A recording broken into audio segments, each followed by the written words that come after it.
Anggota Komisi 3 DPR RI Irjen Pol Purnawirawan Rikwanto mempertanyakan lambannya pengusutan kasus penganiayaan oleh anak bos roti GSH. Menurut Rikwanto, seharusnya dalam waktu 3 hari hingga 1 minggu sudah selesai, lantaran kasus tersebut tergolong sederhana dengan alat bukti dan saksi yang lengkap ada di lokasi. Itu sejak dilaporkan 18 Oktober ya. Ya. Dan tertangkap 16 Desember. Ya, kurang lebih 2 bulan. Padahal itu penganiayaan kalau dikategorikan luka tadi itu ya, kategori yang ringan tapi bisa juga berat. Kalau dia pingsan dirawat jadi berat itu. Ya, tapi apapun yang terjadi dari videonya terlihat bahwasanya itu berat ya, karena dilempar pakai segala macam, kena badannya bahkan yang vital ya, bisa efeknya lebih jauh lagi kalau tidak dihentikan. Dan jadi pertanyaan masyarakat itu kan, kenapa kasus yang tanda petik sederhana seperti itu, lukanya ada, saksinya ada, barang buktinya ada, kemudian TKP-nya juga ada lengkap ya, dan lain sebagainya, termasuk videonya juga ada, kok sampai 2 bulan begitu. Saya tadi lihat penyelidikannya hampir 1 bulan, terus penangkapannya hampir 1 bulan juga, itu pun setelah viral. Nah ini jadi catatan juga, seharusnya itu bisa lebih cepat lagi ya. Kalau saya berpikir sebagai anggota Polri dahulu, kalau kita fokus kejadian itu langsung ditangani, 3 sampai seminggu itu, 3 hari sampai seminggu selesai itu. Ya, itu kasus nyata dan kelihatan dan terbuka. Tinggal gercepnya anggota itu. Nah ini jadi pertanyaan masyarakat juga, ya, koreksi juga untuk kepolisian, terutama Jakarta Timur.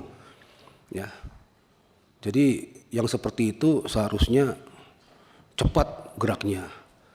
Sampai muncul di media itu, no viral, no justice. No viral, no attention, no justice. Nah, di macam-macam lagi istilahnya.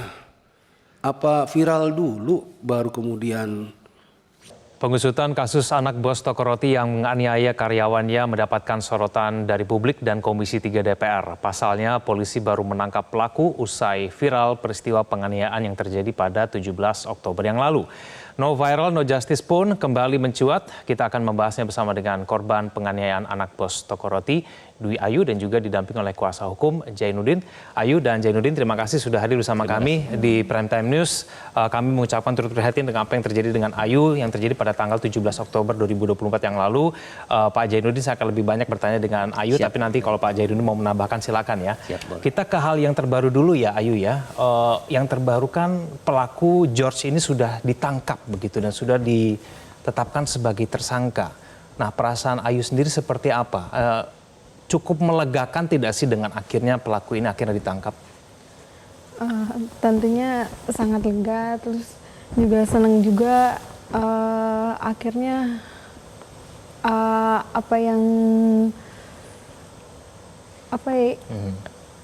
keadilan itu bisa berjalan dengan lancar. Terus juga ya pokoknya senang deh. Cuma lega ya, paling tidak. Ini kan pelaku ini ancaman hukumannya itu 5 tahun karena pasal penganiayaan begitu ya. Ini menurut Ayu sendiri memberikan rasa keadilan tidak sih untuk Ayu? Sangat-sangat memberikan keadilan ya bagi saya.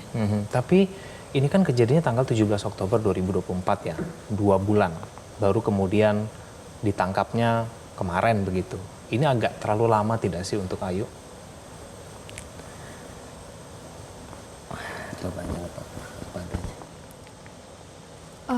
Saya sih ngerasanya lama ya. Saya juga nggak tahu kan prosesnya kayak gimana. Soalnya kan saya sempat ada pengacara yang lain itu komunikasinya nggak bagus. Jadi saya tuh infonya jadi nggak jelas gitu. Ini pelakunya gimana, kasusnya gimana, prosesnya gimana gitu. Jadi saya nggak tahu itu. Jadi saya ngerasa cukup lama. Cukup lama ya. Ayu, kan proses mencari keadilan ini 2 bulan. Dan juga sudah disampaikan juga di depan Komisi 3 DPR sempat berganti-ganti pengacara. Nah, itu bisa diceritakan tidak sih itu pengacara yang kemarin-kemarin itu kenapa sehingga kemudian membuat Ayu ini merasa kok kasusnya jalan di tempat begitu? Bagaimana? Dari awal kasus ini nggak lama kemudian ada yang ngechat saya, katanya dari pihak LBH, utusan dari Polda. Ini tanggal berapa nih, Ayu? Maaf. Saya kurang tahu kalau Tapi itu setelah kejadian ya? Iya, Jadi setelah kejadian kan tanggal 17 Oktober. Nah, besoknya Ayu langsung ke polisi atau gimana? hari itu juga. Hari itu juga langsung ke polisi, oke. Dan hari itu langsung ada yang menelpon itu dari pengacara itu, enggak? Nggak lama kemudian ada yang menelpon. Oke, Iya, di hari itu ya, iya. di hari kejadian ya, oke, terus? Terus dia kan ngakunya LBH ya, dari utusan dari Polda juga. Iya. Ya saya kan nggak ngerti kayak gitu-gituan, jadi saya percaya aja gitu.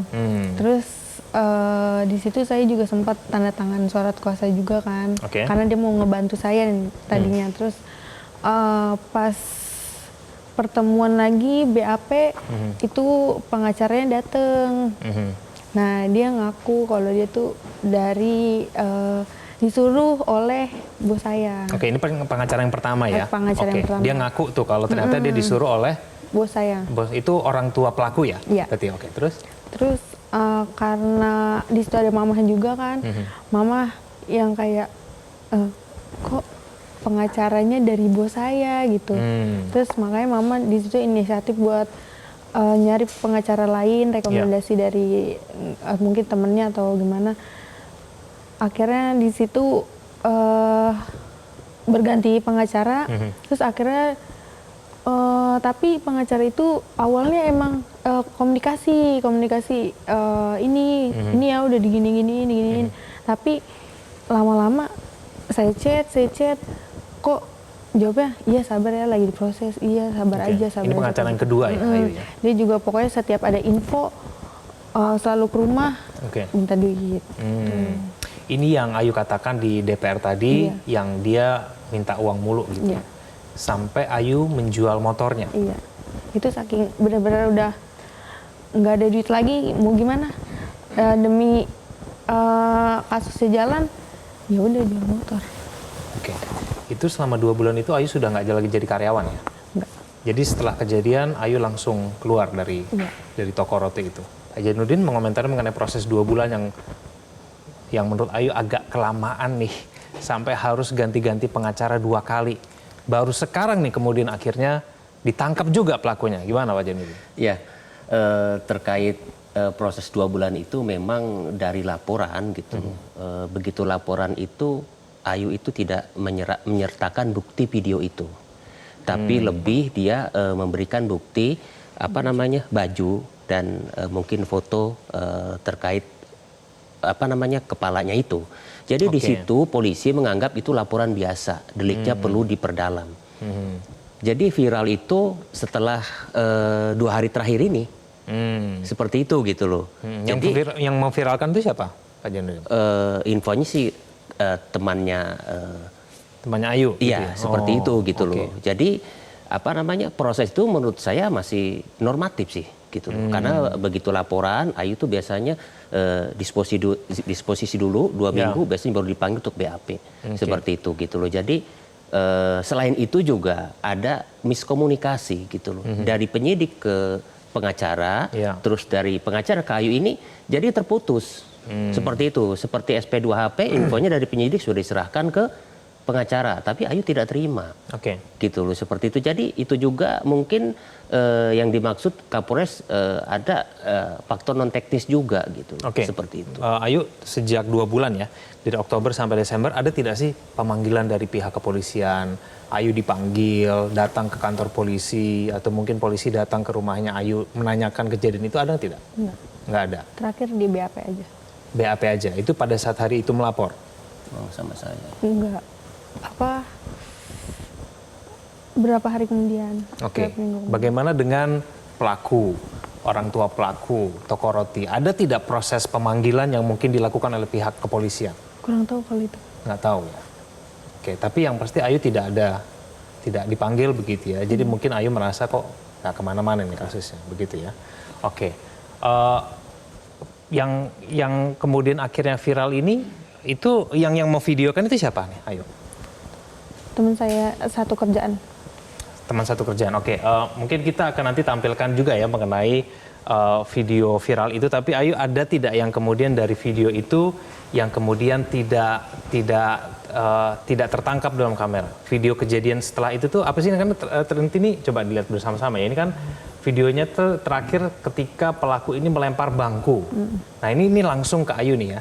Iya. Nah setelah ini videonya udah nggak ada lagi nih, nggak ada kelanjutannya. Nah itu setelah itu apa yang terjadi sih, Ayu? Sebelum video itu juga saya dilemparin patung. Sebelumnya dilempar batu. Patung. Oh patung, oke. Iya. Jadi dilempar patung. Baru dilempar kursi, misalnya di CBCA. Habis itu kan saya ditarik tuh sama bapaknya pelaku buat tuh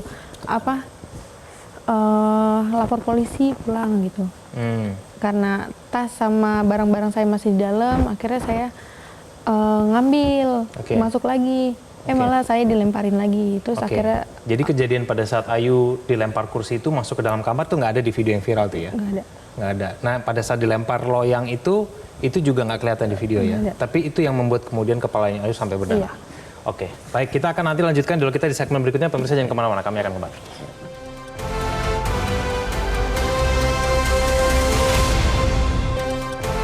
Nah, sudah bergabung bersama kami Kapolres Metro Jakarta Timur, Kombes Pol Nikolas Ari Lilipali. Pak Nikolas, selamat malam. Selamat malam, Mas Egan. Ya, terima kasih atas waktunya bersama kami di Prime Time News, Pak Nikolas. Pak Nikolas, kami ingin bertanya karena terkait dengan kasus penganiayaan yang dialami oleh Dwi Ayu ini, banyak publik yang bertanya dan mengatakan no viral, no justice begitu. Tidak hanya dari publik ya Pak Nikolas ya, bahkan mantan anggota Polri Pak Rikwanto yang saat ini duduk di Komisi 3 DPR itu bertanya-tanya kenapa kok membutuhkan waktu sampai 2 bulan. Harusnya 3 hari sampai seminggu itu sudah selesai karena TKP-nya ada, lukanya ada, lalu kemudian korbannya juga ada. Nah ini bagaimana Pak Nikolas? Ya.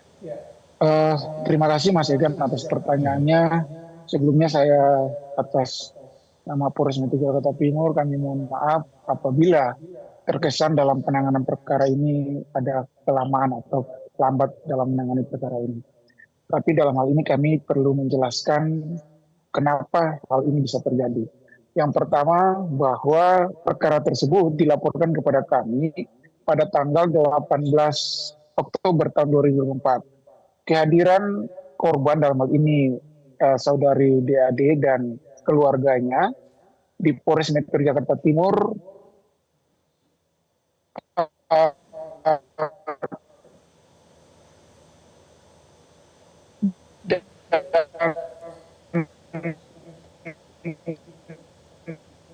Halo Pak Nikolas. Ya, Pak Nikolas. Melaporkan kejadian ini di mana saat itu sudah tidak terlihat di media sosial. Jadi halo, ya. Ya, Pak Nikolas, mohon maaf. Halo. Terputus-putus suaranya Pak Nikolas. Mungkin bisa diulang supaya kami bisa mendapatkan penjelasannya lebih utuh, Pak Nikolas. Ya, terima kasih Mas Egan. Jadi pertama-tama kami dari Polres Metro Jakarta Timur mohon maaf kalau dalam penanganan perkara ini ada terkesan terlalu lama atau lambat menangani perkara ini. Dan ada kesan no viral, no action atau no justice. Jadi kami perlu jelaskan di sini pada tanggal 18 Oktober 2024, Ayu bersama keluarganya datang ke Polres Metro Jakarta Timur. Sebelumnya Ayu ke Polsek Pulau Gadung untuk melapor, namun dari Polsek Pulau Gadung menyampaikan bahwa itu bukan wilayah hukum Polsek Pulau Gadung sehingga disarankan ke Polsek Cakung.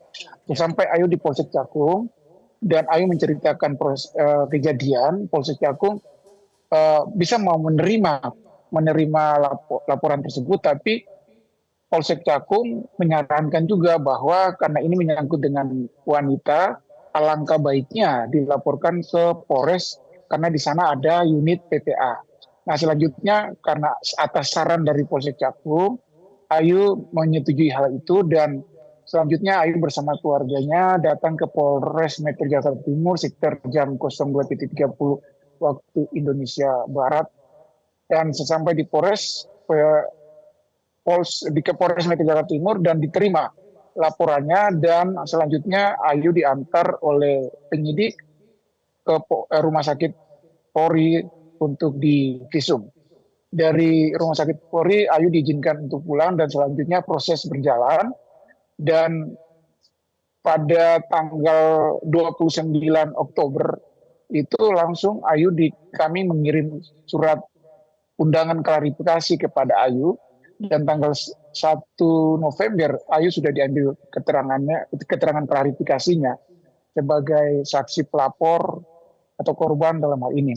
Selanjutnya tanggal 5 kami mengirimkan surat undangan klarifikasi kepada saksi-saksi yang disebutkan Ayu di dalam berita acara klarifikasi tersebut, di mana ada ibu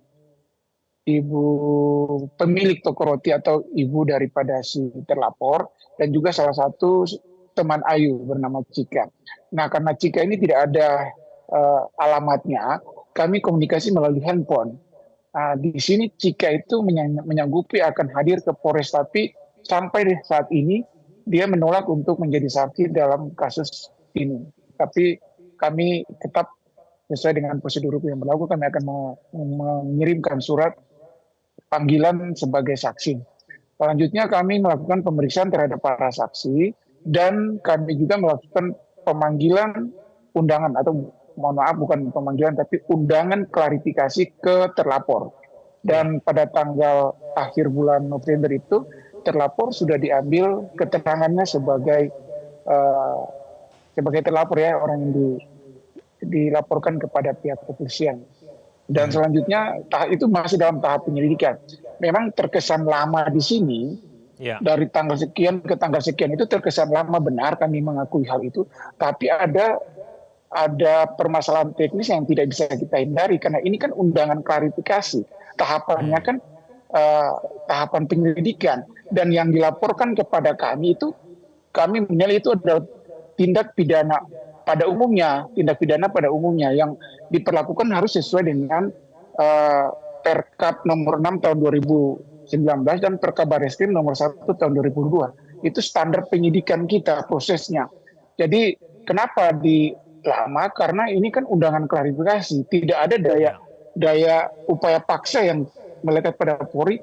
Ini kan kita mengundang orang, kalau orang itu bilang, Pak, ditunda dulu Pak, saya ada sibuk ini dan ini, kan kita tidak punya hak untuk nggak bisa, harus begini. Berbeda dengan kasus tertangkap tangan atau yang lain-lainnya. Ini kasus kami menilai karena laporan Ayu pada kami itu tidak menyertakan foto-foto dan juga tidak menyertakan rekaman video yang ada. Jadi kami perlakukan sesuai dengan SOP yang berlaku untuk menangani tindak pidana umum pada umumnya, seperti itu. Selanjutnya kami melakukan gelar perkara karena untuk ditingkatkan ke tahap penyidikan. Nah, di tahap penyidikan inilah baru kami melakukan upaya paksa sesuai dengan hukum yang berlaku. Karena pemirsa juga dalam hal ini yang ponis kami kelamaan, kami menerima hal itu, tapi kami juga tidak bisa meloncat dari tahapan-tahapan sesuai dengan Perkap nomor 6 tahun 2019 dan Perkabareskrim nomor 1 tahun 2022. Jadi bagi kami standar operasional prosedur yang harus melekat pada kami harus melewati itu tahap per tahap. Dan akhirnya pada jadi kita sudah melakukan langkah-langkah itu sebelum viral kasus yang disampaikan oleh Ayu dan temannya itu ke media. Itu sudah berjalan, sudah dilakukan undangan klarifikasi terhadap pelapor itu, Pak. Pak Nikolas, sekarang pelaku sudah ditangkap. Nah, ini pengakuan dari pelaku kepada pihak kepolisian apa? Apa alasannya kemudian melakukan penganiayaan kepada Ayu? Begini, pada saat itu ini keterangannya sama. Ayu dan si tersangka juga menyatakan bahwa memang dia memesan makanan. Dia memesan makanan melalui online, dan makanan itu datang, dan dia meminta bantuan ke Ayu untuk mengantarkan makanan itu ke kamar pribadi daripada si tersangka. Namun Ayu menolak. Disitulah terjadi perang mulut. Ada kata-kata yang dilemparkan oleh oleh Ayu, juga kata-kata yang dilemparkan oleh si tersangka yang membuat tersangka ini marah, emosi, dan pada akhirnya berujung pada pelemparan penganiayaan yang kita persangkakan melanggar pasal 351 ayat 1 dan atau pasal 351 ayat 2 KUHP. Jadi kita melakukan sesuai dengan SOP yang berlaku dalam proses penyidikan, karena kasus yang dilaporkan kepada kami, saya ulangi, kasus yang dilaporkan pada kami itu adalah, kami memilih adalah pidana pada umumnya yang terjadi di tengah-tengah masyarakat. Ya, Oke, baik. Saya ke Ayu. Ayu, perilaku dari para pelaku ini hanya ditujukan kepada Ayu saja atau ke semua karyawan sih? Perilaku kasarnya ini? Kalau sampai mukul, lempar-lempar gitu, itu ke saya aja. Tapi kalau mulut ke semua. Kalau mulut semua, tapi pelaku lempar ke Ayu aja. Nah ini kalau misalnya ternyata pelaku, ini kita berandai-andai aja ya Ayu, kalau misalnya ternyata dia akhirnya minta maaf, lalu kemudian ada upaya kekeluargaan begitu, Ayu mau nggak memaafkan pelaku? Saya udah pasti maafkan, tapi proses hukum tetap berjalan. Proses hukum tetap berjalan. Baik, saya ucapkan terima kasih kepada Ayu, Pak Jadudin dan juga Pak Nikolas sudah bergabung bersama kami di Prime Time News. Jelajahi cara baru mendapatkan informasi. Download Metro TV Extend sekarang.